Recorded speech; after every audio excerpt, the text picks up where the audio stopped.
Good morning and welcome from the Vicarage, Middleton in Teesdale. Today we're going to think about creating and the Creator. And we begin with a reading from Mark's Gospel.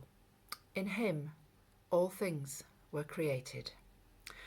The Son, Jesus, is the image of the invisible God. He is the firstborn over all creation. For in him all things were created, things in heaven and on earth, visible and invisible, whether thrones or powers or rulers or authorities, all things have been created through him and for him.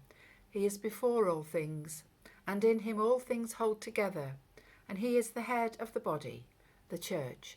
He is the beginning and the firstborn amongst the dead, so that in everything he might have the supremacy.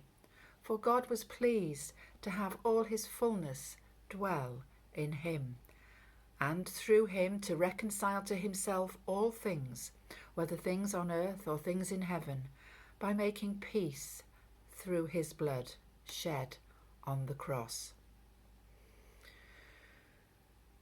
Well, I guess most of us have some creative gene in us. But have you ever thought, why bother creating something? Why invent a special something when there's a sort of nearly the same something already out there? Why build or make something when it's so much easier just not to? Good question, especially if you weigh up the risks and the rewards. And if you watch Dragon's Den, you'll know all about that. That's because creating something meaningful can be costly and complicated.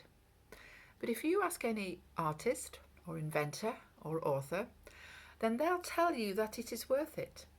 It is worth it because it's not just about the end product.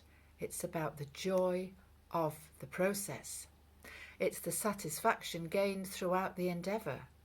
It's the unexpected discoveries made along the way. Now let's imagine asking the Creator himself. Would he say the same?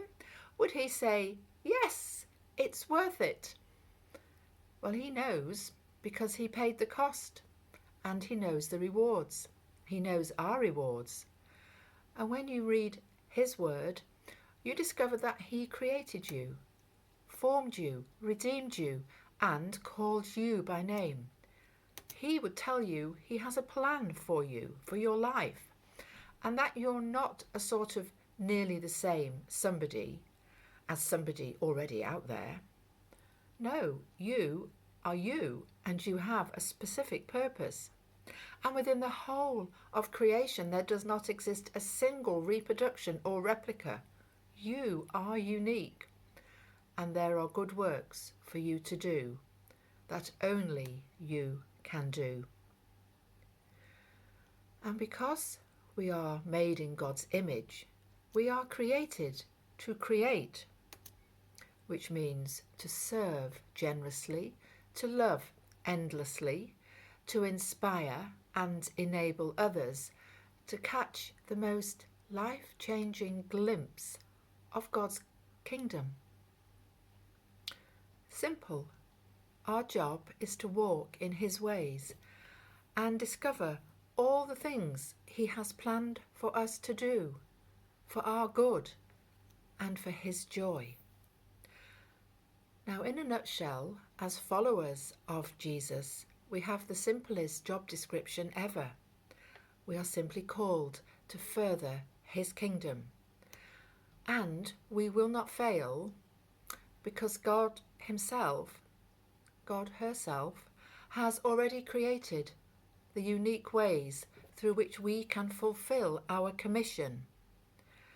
And you know something? That can happen in a painting class, in a machine shop, or in the local library. Amen. Our hymn today is Immortal, Invisible, God Only Wise. If you wish to find it and sing along, that would be good. And so, may the peace of the Lord be always with you and those you love, and may you know God's blessing upon you today. Amen.